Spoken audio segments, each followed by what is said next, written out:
assessments as submitted. Second. Motion made and seconded, all in favor? Aye. Opposed, motion carried. Next, we have a year-end report, 2023. Any questions for John or myself on this? No questions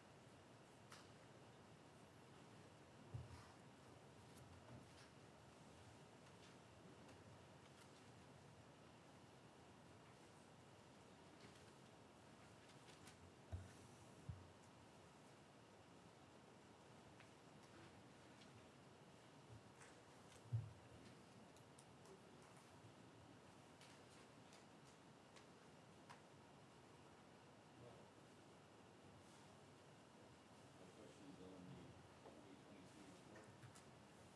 That's good, good job. Can we get a motion on that, Chairman? Second that. I'll make a motion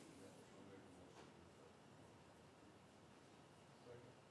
Motion made and seconded, all in favor? Aye. Opposed, motion carried. Next, we have proposals. We turn it over to Mr. Marcel. First up is the East Bunch.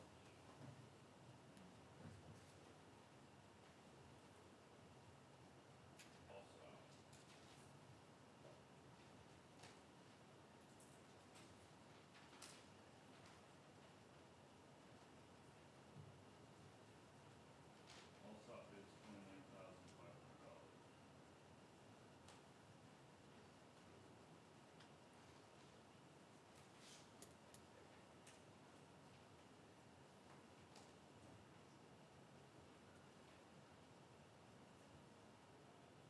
Beaver bids $34,600.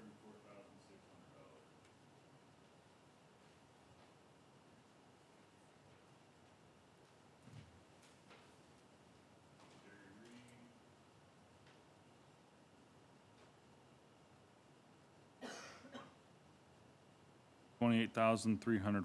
$28,347. How much was that? Yes. $28,347.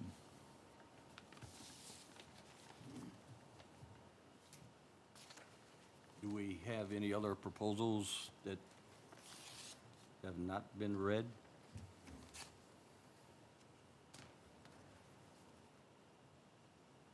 I sent them down so other members can look at that. Mr. President, do we have proof of advertisement on this? Anything under 50,000, we do not need. Am I correct, John? Yeah, you're correct. Right. He's listed no less than 3 bids.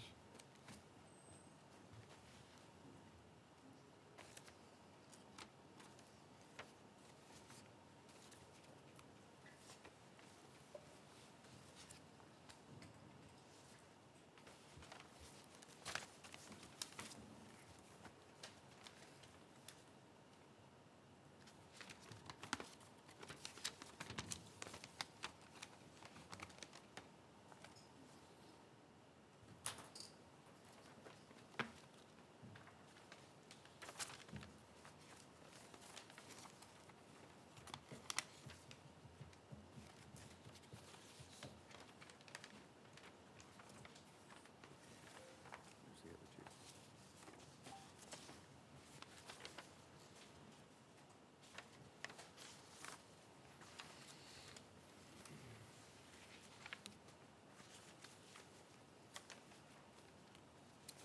I'll make a motion that we award the East Bunch Yes. East Bunch ditch work to Reed Excavating for $28,347.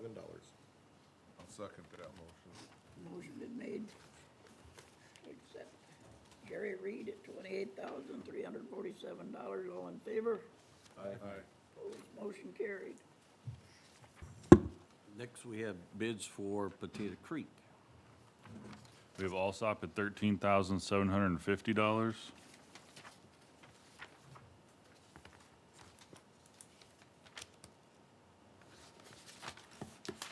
We have Beaver at $30,250.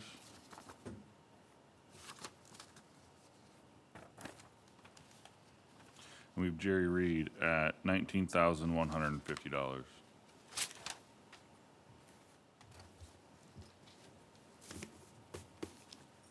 you have any other bids that have not been turned in?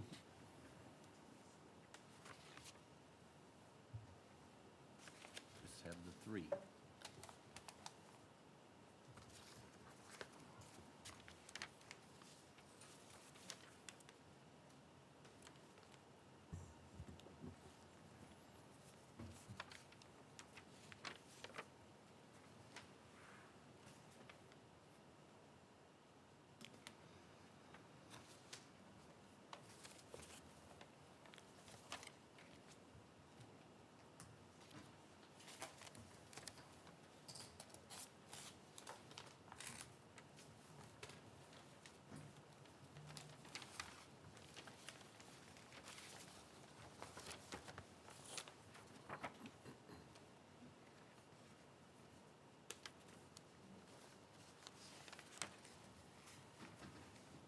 I'll make a motion, we award the Potato Creek, Pine Creek proposal to Alsop for $13,750. Second. Motion been made to accept Alsop, $13,750. All in favor? Aye. Opposed? Motion carried.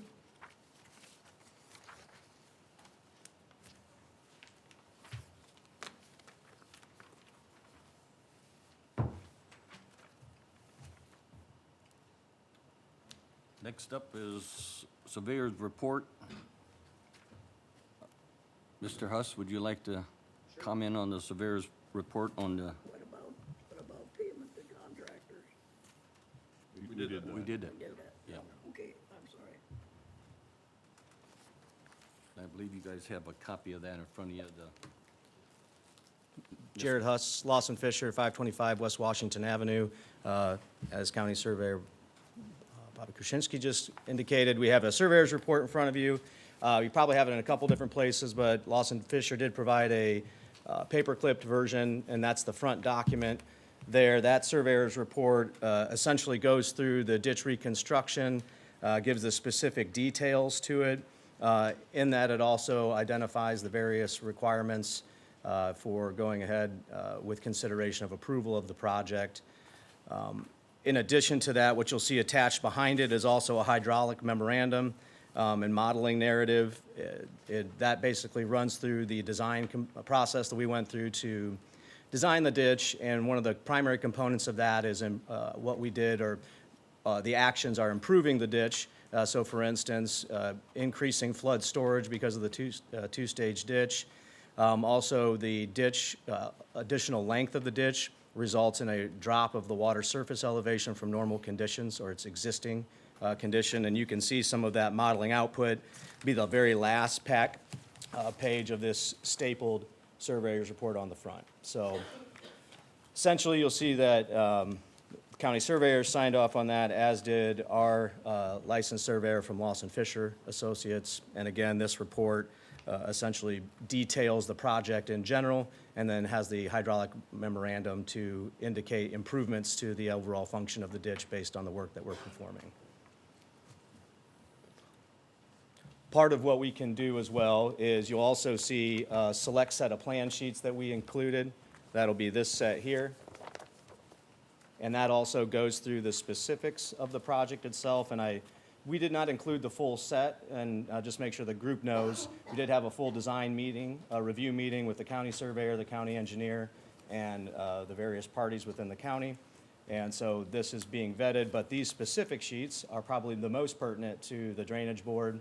So you'll see there the sequence of construction.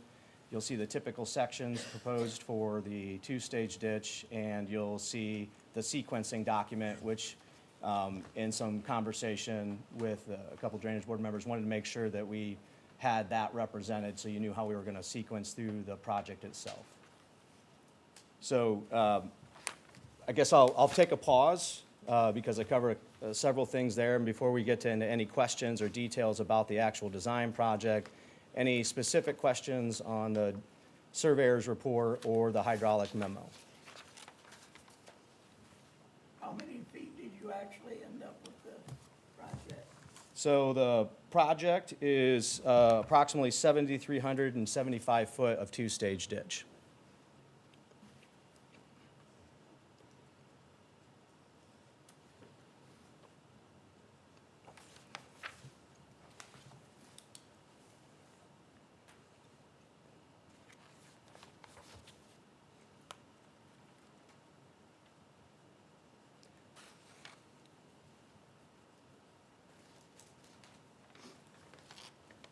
So part of the request today, as you guys look through this information and generate any questions you might have, is to be able to consider the project for approval. And so I know Marcel will talk you through that. There's a resolution that's included in this packet of information as well, should you choose to approve the project today. So this was ability to provide all the information. We've talked about this obviously for several months and wanted to come back through and make sure that the Drainage Board was clear on where the project was at, the level of review that had gone under, and the process we were at to ask for approval.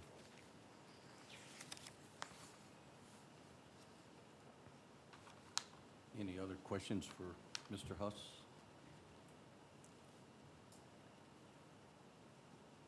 And if desired, I can briefly walk you through the phasing sheet, just if you had any questions on that, just so you knew, how we propose to go about the project. Obviously, the contractor that would be awarded the project, they would have, they would be required to put input on their staging as well, but these are the general parameters of which we saw that working. And you figure that a 3-foot undercut is enough? Yeah, so so what Mr. Schlerb is referring to is, I think it's the third sheet in the packet, maybe sheet number 5 or 6 as numbered, refers to the removal of undercut or material in the existing ditch to backfill that ditch. And so we predicated that 3-foot depth on geotechnical borings, and obviously you can only take geotech borings every so often. You don't take them every 25 feet, but we feel that's a pretty conservative amount of fill. And we don't expect we expect it to be less, and we'll have a geotechnical individual or professional on site to work with the contractor as they remove it to ensure that we get everything removed that needs to be before we backfill.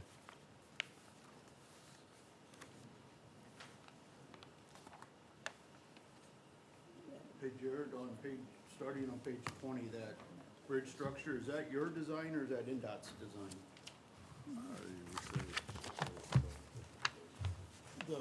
Yep. Yeah, That is our design, that's our structure. okay.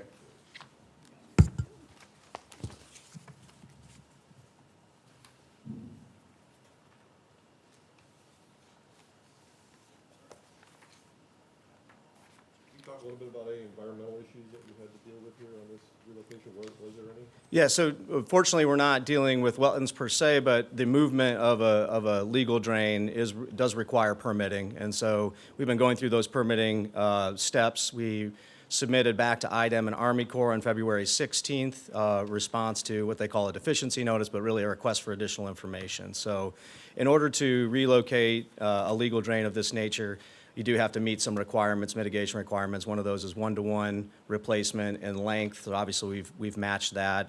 One is replacement of trees. We've actually exceeded that, those values. So we have 50 trees that we're planting at an area that GM and the county are working on together that will be transferred eventually to protect that deed of restriction or some sort of restriction on that. And then we also committed to a buffer. As you guys may recall, we did reduce the overall legal drain easement, but we also then committed to some native seeding buffering within the second stage of the ditch. So those are all concessions that, from an environmental perspective, that would improve the quality of the ditch, but also meet and exceed requirements as required by the permitting agencies.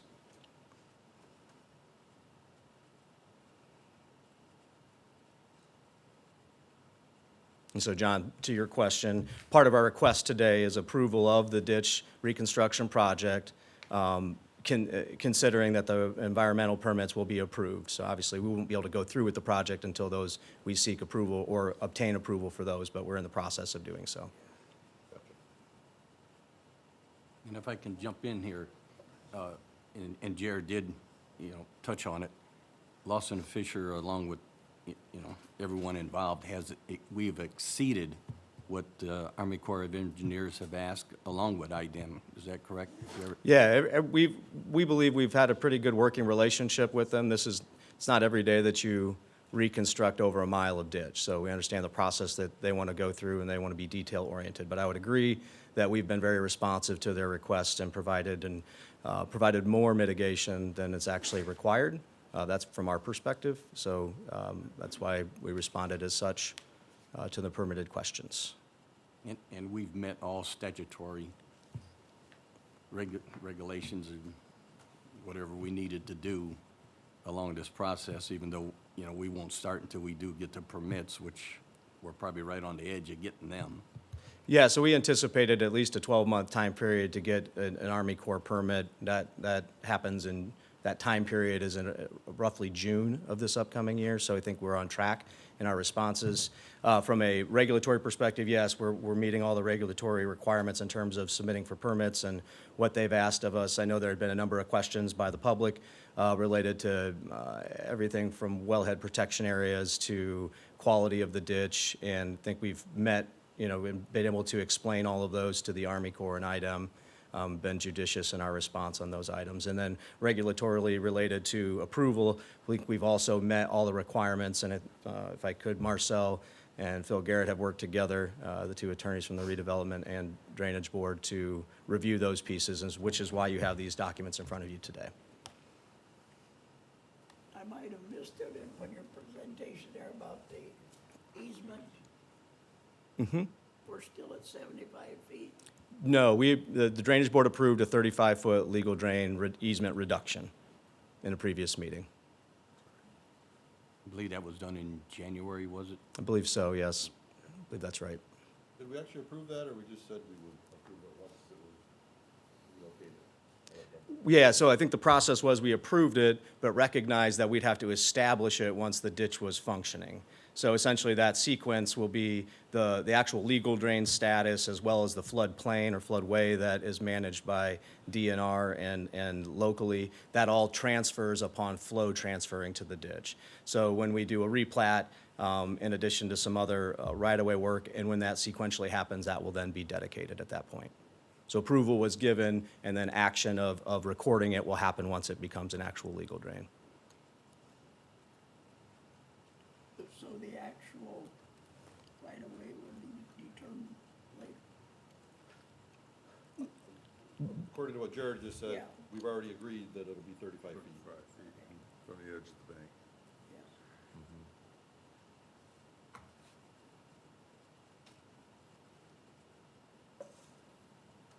Marcel, you have anything to comment? Any comments? No, take public comment. Is there anybody in favor? Gotta ask for public comment. Anyone else for public comment? Is there anyone who'd like to speak in favor of the project?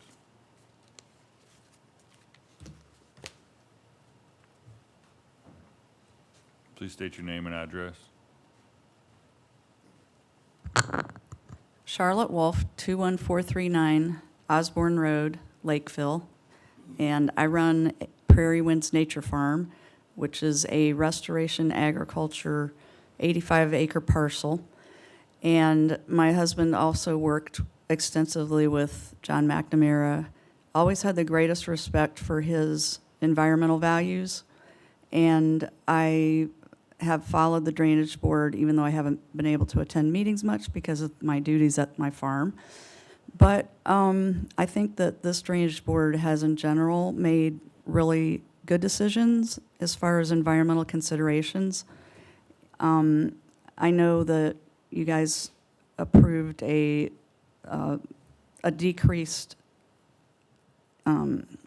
area beside the ditch from 75 feet to 35 feet. I would encourage you to encourage the developers to, whenever possible, extend that area out, because the wider the area, the more opportunity there is for environmental values and functions.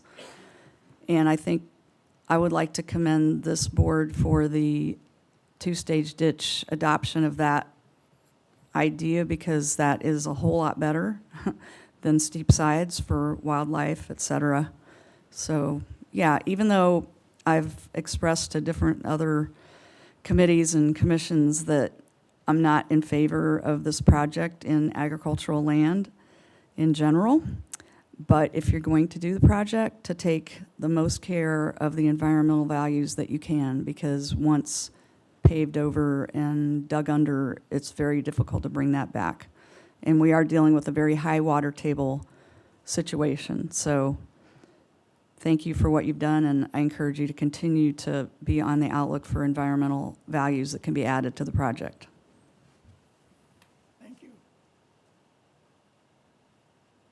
Anyone else like to speak in favor of the project? Anyone against? Anyone like to speak against the project? Mr. President? No one else? All right, So we need a motion in favor of the plan. I'll make a motion in favor of the planned reconstruction of the Nesquejani ditch. Second. motion made, seconded, all in favor? Aye. Opposed? Motion carried. If I can jump in here for 1 second, Mr. Chairman, I'd just like to thank everyone, Marcel, Phil Garrett, John Law, Lawson Fisher staff, and the Drainage Board for all their time and effort going into this, and we've got a few more steps to go here, but thanks again, Jarrett, and everyone involved for your input and support. Just want to get that out there. Is this a win-win, This is- Surveyor Krasinski? This is a win-win. Okay. No, thank you for those words and appreciate the teamwork on it. And as Bobby mentioned, you'll see a resolution and also then an advertisement in your packets. Advertisement will have a couple blank dates, largely because I think there's some primary voting going on, your normal time frame on May 6th. So I think, Bobby, you were going to lead that discussion on when you might want to have that meeting. So when you decide that, we'll fill those blanks in, but we can go ahead and sign that today. And then, just in case, we did bring additional original copies for signature if you didn't have them there. So they're with the secretary there, so if you needed those. And then also, Bobby, in front of you will be a cover sheet for the plan set. We do need the Drainage Board signature on that in order to get everything prepared for bids or for advertisement, which will be April 11th and 18th. So when we get to those agenda items, I can come back up and speak more about those at that time if desired. Thank you. Thank you. Thank you.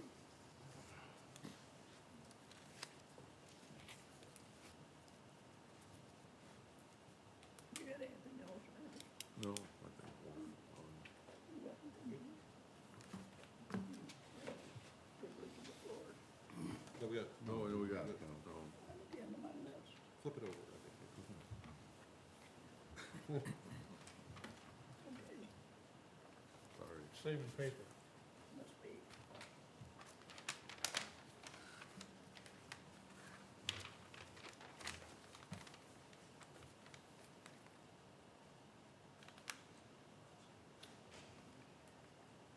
The Nesquejani ditch reconstruction, we basically kind of went over that. Guess we're ready for, Are we ready for number number 9? 7. 7? Approval or advertisement for the Nesquejani ditch reconstruction.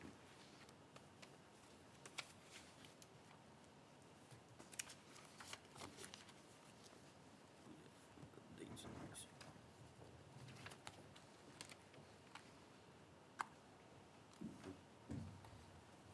So we did,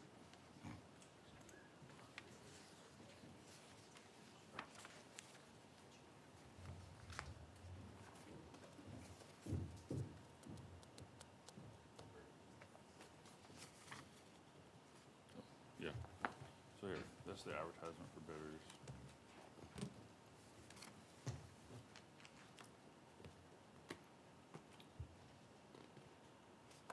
Here's the resolution. do we have to read? You guys need to vote on the advertisement for bidders. John, John, the staff usually just take care of the advertisements. That's not a big deal. Yeah. Jared, I thought we came up with some dates. I think we talked about them, but we were going to just confirm, and we can fill those in. So our anticipated that we'd have the 3 originals in front of you, both for advertisement and then 3 for the resolution. We could generally approve those today with any discussion. So the 2 items that need to be filled in is what time we actually wanted to have the May 6th meeting, because I know there was voting going on, so that was one of them. And then the other one was when we wanted to receive the bids, because it is 8:30 meeting or 8 o'clock meeting, should we receive them the Friday before on May 3rd? So those were the 2 questions. I believe that's what we were going to do, correct, Bill? We were going to accept them on May 3rd before 12 o'clock, and then we were going to have a meeting. We did confirm that. Okay. It's my apologize if No, I didn't get back to you. I may have but missed it. I believe Savannah set that date for May 6th at 8 o'clock. Where? At the 7th floor, Commissioners. Perfect. So what we'll do is, if you if we can approve it based on those dates, if you guys would sign the 3 originals, we'll put those dates in as discussed at the Drainage Board. Yeah, you can fill in the advertisements prior to, but we want them back to the, really probably to our office being on the 7th floor. Sure. By noon on May 3rd, and then we'll open them May 6th at 8 o'clock. I did talk to all the Drainage Board members, and they were available. So we'll do it at 8 o'clock, 7th floor, Commissioner Conference Room. Perfect. John, you okay with that? Yeah. You've got that look on your face. Well, I was just, generally, we like to receive the bids and open them right away and not hold them for a few days, but Marcel, if you're okay with. As long as they don't open them, yeah, it's fine. As long as we open them Monday, the deadline can be Friday. Okay. I believe. Put them in your safe, Bobby. Yeah, I believe that was discussed, Bill, before that date, correct? Yeah, because we were concerned that somebody might not be able to get into the building at 8 o'clock, and there might be some confusion, so easier to do it on Friday.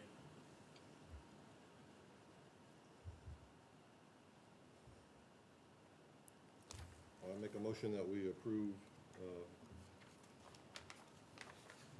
Lawson Fisher to proceed with advertisement of the project to bidders as discussed. Second. Motion been made and seconded to approve the advertisement for the signature. All in favor? Aye. Opposed, motion carried. Thank you. And then next, we have the resolution. I'll let Marcel read that. A resolution of the St. Joseph County Drainage Board adopting the findings of the county surveyor and the Nespazzani Ditch Reconstruction Report dated as of the date of the report and approving the project described therein.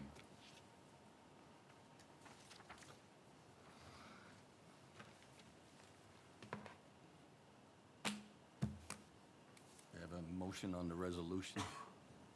So moved. Tom's got something.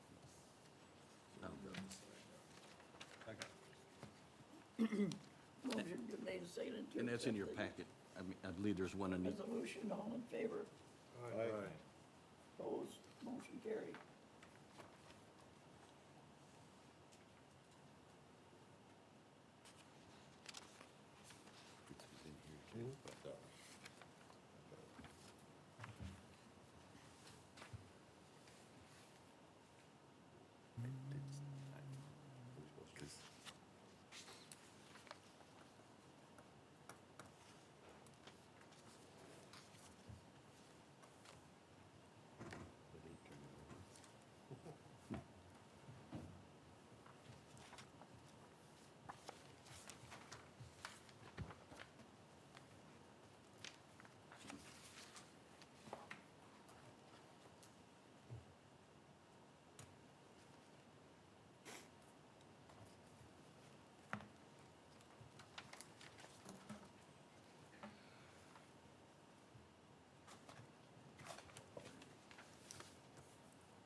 next, Brian, you're up. Water main and conduit crossing permit for the Nespazzani Ditch. Brian Smith, DLZ 2211 East Jefferson. You should have a packet utility ditch crossing permit along with 11 by 17 plans of the water transmission main and Fillmore Road utilities. We had appeared before the board in January to request permission to cross the existing ditch, and as of recently approved relocated ditch. This water main will go in before that ditch, but then once you transfer the ditch over, we want to make sure that we have permission to be there as well. So we've got the utility crossing. First 11 by 17 is really just a cover page. Second one, want to outline where the crossing would be. The relocated ditch is coming north-south, crossing Fillmore Road. The water main crossing going in the battery plant would be about 400 feet south of Fillmore Road.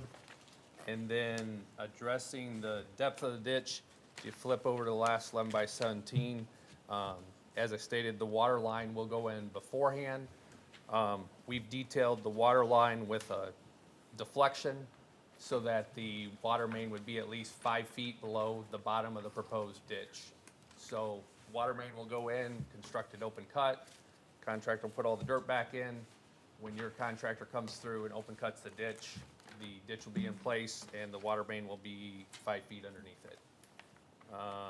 That's a pretty broad overview of the water main. Any questions or concerns I might be able to answer? Has that bid been let out already or not? Yeah, that bid has been let. That water main will probably be constructed in the next coming months. So in the cross section, I'm not seeing the two-stage ditch, is that not happening here at this point? Or is it just a- I would say that's just not a good reflection of how the ditch actually looks. okay. Hey, Brian, when they, open cut that area, put in the water main and then backfill Yeah. over the top, and then the two-stage ditch is built over the top of that. Mhm. Is that stretch of mixed up soil, is that gonna be an issue with the bottom of the ditch? I don't think so because it'll be the same soil that would have been there native anyways.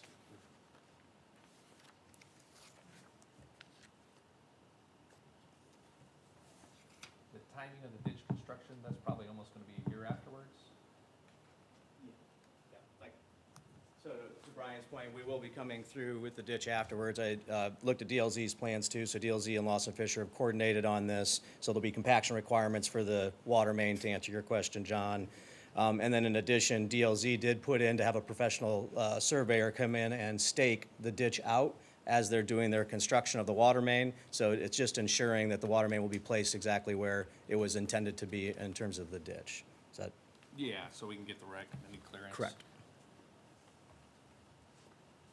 In the long shot event that we wanted to go a little deeper with the ditch, some decade in the future, would it be a problem if we had a little less cover? I guess the question is, should we go a little deeper? Right. Well, I would say now would be the time to do it. So I don't know what's the possibility of the ditch needing to be deeper. Wouldn't say that I want to be able to tell the future, but we have a fixed end at the north end, upstream end. We got a fixed downstream end of which NDOT is replacing their culvert at State Road 2 currently. So the ability for that to change substantially in elevation is not really there.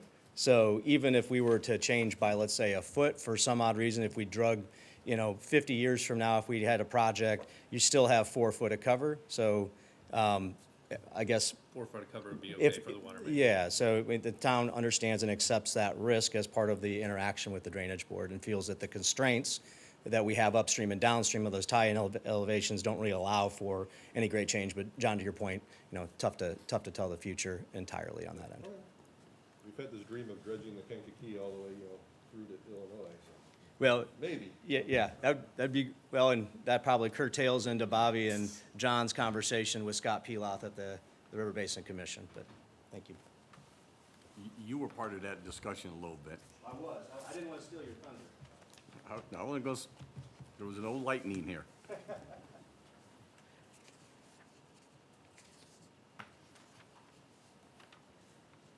Any other questions for Brian in regards to the water main? Looks like 2 16-inch pipes going in.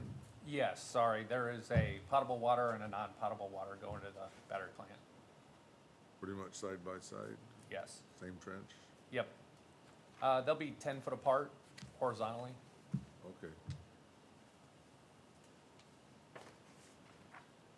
What's the source for the non-potable water? That's a good Andy Lembarras question. I believe there's a question related to the source of the water. The 2 different treatment plants, the Energy Center treatment plant and the town's treatment plant, what they call the Cliffs treatment plant at this point. So both of them produce 2 different types of water. So when he refers to that, he's referring one pipe from the Cliffs plant, one pipe from the Energy Center treatment plant. So referring to what type of water, those are the 2 different types. Which one produces the potable? The towns, the Cliffs plant. Water in a Both of them are good water. Both of them actually are produced at a ability to create potable water. So at the time, we were just calling those the two different types of water. One will be used for the processed water, one will be used for domestic use. Thank you. Yep.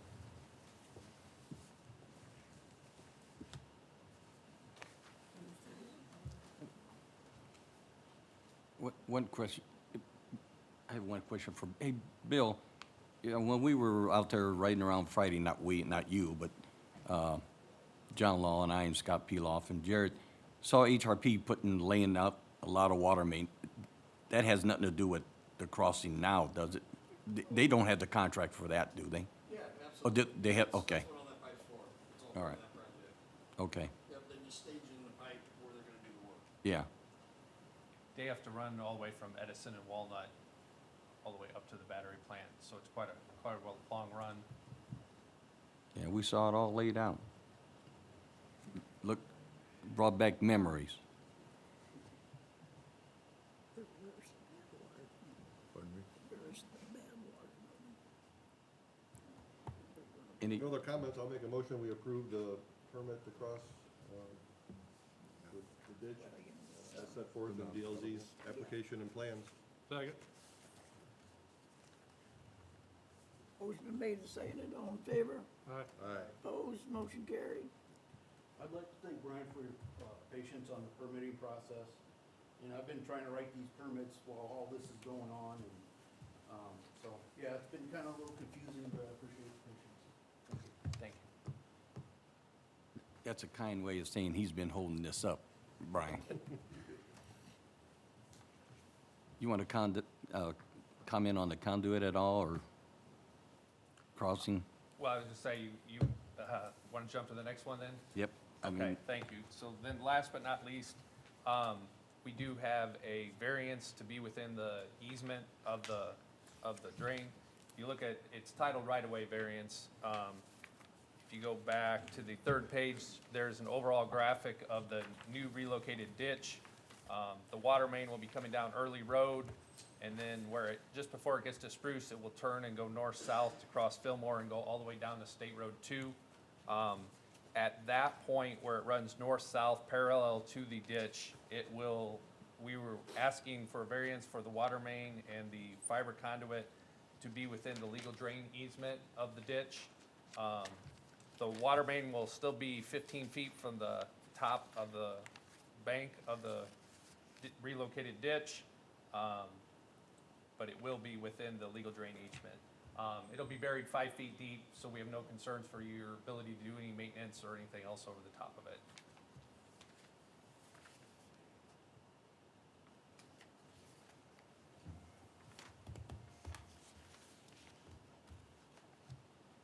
any questions in regards to the conduit?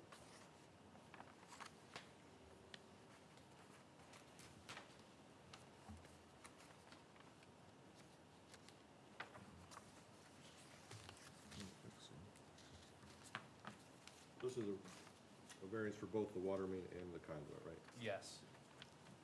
Yeah, if you look at the typicals, they do change a little bit as far as Spruce to Fillmore, Fillmore Road to 400 foot south of Fillmore, and then 400 foot south of Fillmore to State Road 2. Mainly just changing, there's that short stretch where you actually have both water mains coming up.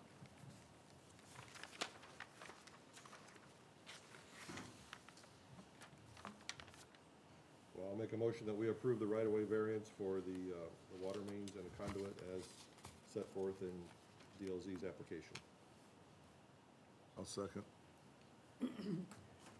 Motion been made and seconded to accept proposal, all in favor? Aye. Opposed, motion carried. Thank you. Thank you, Brian. That's all I have, Mr. Chairman. Now we're the privilege of the floor. Yeah. Privilege of the floor.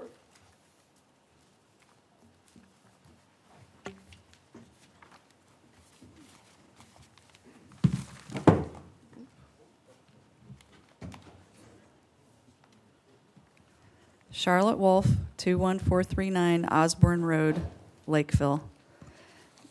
And I just wanted to, I understand that this board tends to concentrate on things that are right in front of you, but in the overall picture, I mentioned that my farm that I work on right now is a restoration farm or regenerative farm. And you can find more information about restoration agriculture. There's been a book by Mark Shepard, and others have written about this type of agriculture.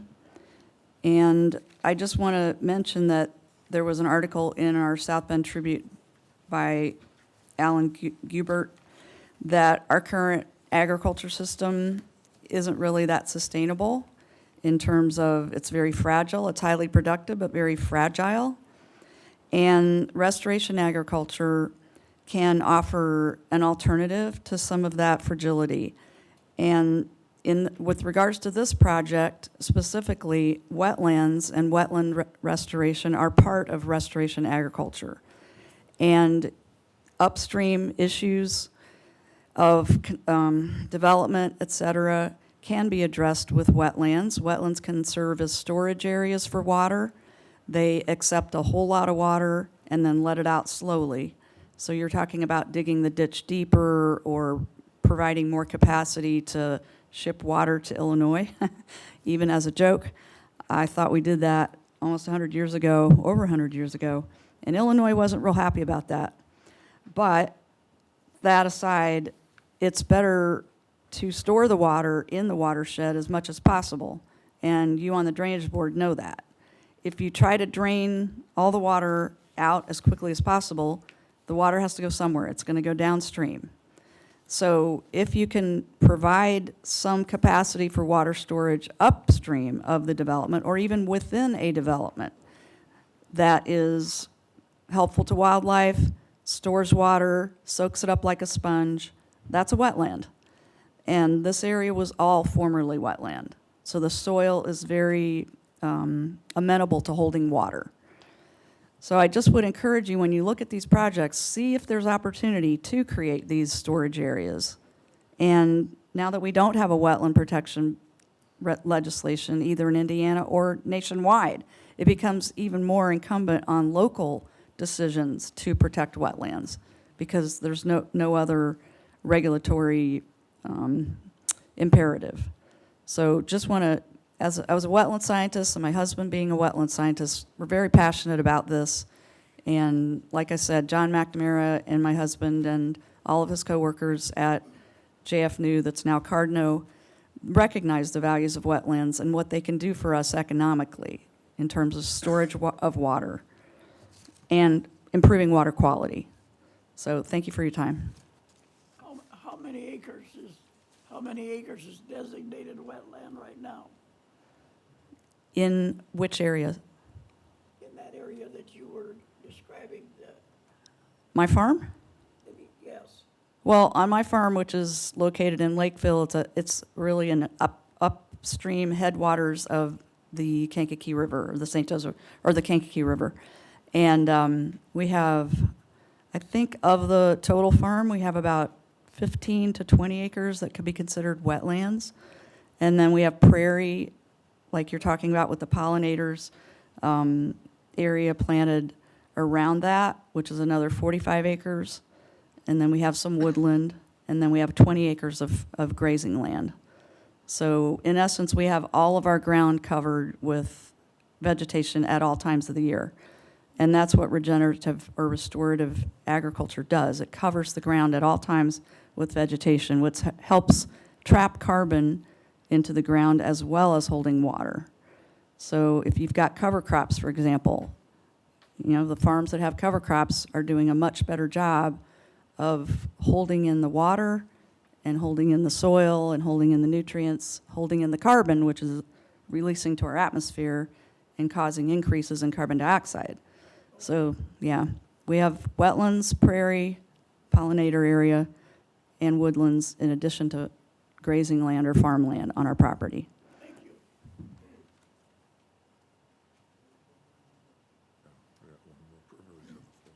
Hey, real quick before Brett gets, hey, quick question for, Bill. We were out there Friday and there's no activity at all going on site, on the, GM battery plant. Have they, The you gonna pull the plug? They're, no, they're just in between phases. Okay. So it's a big project, a lot of phases, in between phases. Sorry, Brent. Good morning. Brent Burkus, 58995 Mayflower Road, South Bend. Basically, purpose of my visit this morning is over the weekend, we had an issue in the Dixon Place ditch. Just driving through on Saturday morning, I stopped, I always check it, and there was something wrong. So I called St. Joe County Emergency Management and said, hey, I think someone needs to take a look at this. Mr. Lopez came out and confirmed what was going on. There was some type of discoloration and contamination on the water. Then from that point, St. Joe County Emergency Management called IDEM and DNR and coordinated with the South Bend Fire Department to put up a dam. So at this juncture, don't know where the source of it is coming from. It is coming out of the city, ethanol plant area, or the other previous issues were coming from, but we can't definitively say it's coming from this point right now. So I briefed Mr. Law on it briefly this morning. It's the first time he's heard of it. And, but I want to thank Emergency Management from St. Joe County.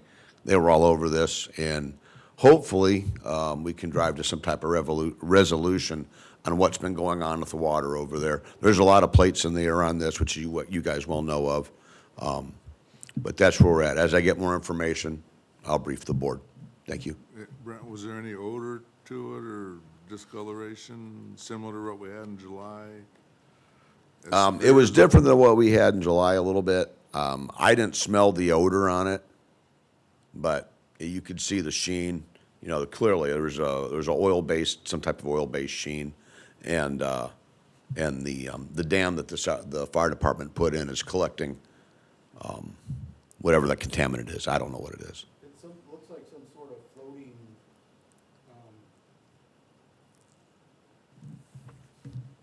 like floating sludge or something. Yep. Did you happen to look at it this morning? Is it? Yeah, I just informed Mr. I don't want to break up a Saturday. I just informed Mr. Law this morning, but no, I have not been out there yet. I didn't make it out this morning. I wondered how it was today versus Saturday is all.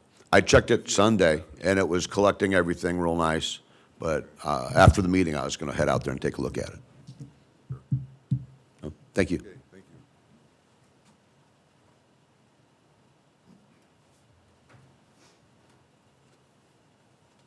Good morning, gentlemen. Chantel Snyder of Arthur Snyder Farms, 57537 Mayflower Road, South Bend, Indiana. I just want to add on to what Brent was discussing. I was out of town, but Brent alerted me to what was happening. And yesterday, when I arrived back to South Bend, I drove out into my field, which has the ditch that receives the water from the ethanol plant and the city's retention pond near the ethanol plant, and took some video. And there is some kind of solid that is floating on the surface. There's also a weird discoloration sheen to the water. It was present yesterday afternoon between like 3 and 4 when I was out there. As Brent discussed, there is a boom, a dam that is across by Peach Road, and it is collecting those solids. We're awaiting data as far as what it is and have no idea where it's coming from, but it is present in my ditch that receives the water from that city retention pond.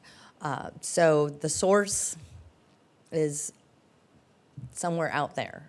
And I also walked, there's also a storm drain that comes under the railroad tracks through my property, goes under the bypass. It was not present there. So it is isolated to that ditch, my ditch that comes along the northeast side of that parcel of land that I own, and coming from that retention pond. That's the source. Unless there's some kind of underground city, pipes that exist that I am unaware. it's got to be the retention pond. So we're awaiting data, but I just wanted to let you know, I checked it yesterday afternoon, and it's still present. I have video of it, that whatever that crud is floating downstream in that section before it goes under the bypass. So just wanted to add to that. Thank you. Chantel, who took the sample, IDAM? Yeah, I believe it was IDEM. Oh, Jim was part of the emergency force that came out, so he can answer that better than I. I was out of town, so. Jim Lopez, Office 125, South Lafayette. Yes, Jason Peters from IDEM did come out and take a sample of the product. He did it yesterday morning, so he's going to have it analyzed and go from there. Is he going to get back to you, Jimmy, or? He said he would, and I'm sure he'd probably get a hold of Mr. Burkus this night. Did he collect that at Peach Road? Yes, he collected it, I think, at Peach Road and also on Crumbstown Highway at the Jasinski boat ramp. Was it all the way down to Clemstown? It was farther than that. But it was happening more to the east than going down the Dixon into the Kankakee. Okay, thank you.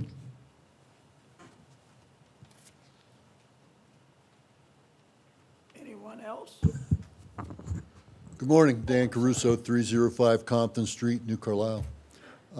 What Chantel and Brent were just discussing, the problems with a spill over there, being able to unidentify, or not able to identify the source, not sure exactly what it's doing to the environment.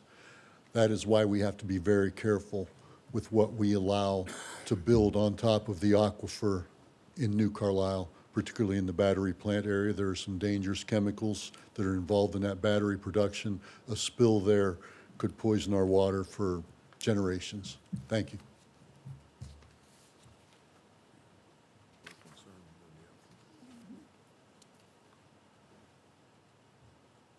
Anyone else? I'd like to add one more thing. I should have said this when I was up here. I'm sorry. Chantel Snyder, 57537 Mayflower Road, Arthur Snyder Farms, South Bend, Indiana. When I was out taking those videos and photos yesterday, I also observed residual corn mash from the spill in August of last year, and that was identified as corn mash and other chemicals and water from the ethanol plant. There's a lot of that corn mash that has caught along the ditch banks, and it's visible in my videos and photos, and also sunk to the bottom of the ditch. And that is a big concern to me because it needs to be cleaned up, and the ethanol plant is responsible for that spill and have admitted as much. So I just wanted to make you aware that, that didn't wash away or wash downstream. It's still in my ditch. And it's an ongoing discussion that I'm having with them, but I just wanted to make you aware of it because this kind of thing, it doesn't just go away. It's still there. And, as we saw last summer, that corn mash was a food for harmful algae that, became a problem last summer. And it's still there. And I just wanted to make you aware of that, because a little pumping and a little flowing of water into the ditch, extra water into the ditch by the ethanol plant did not fix that problem. I'm still dealing with it, and so is everybody else that's downstream. And if it's in that ditch, it's probably in other places all along the Dixon Place. So I just wanted to bring that up in addition to what I already discussed, and I have, if anyone wants to see these videos, I can show you after the meeting. Thank you. If I could provide your patients just a 2 sentence response to what you described.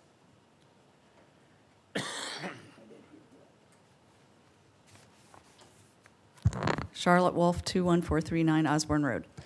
And this is just a perfect example of where a wetland system would be able to clean up that overflow, store it in the plant material instead of harmful algae. It would be going to grow wetland plants, and it would be a great place for wildlife. They would probably appreciate that ethanol overflow. Thank you.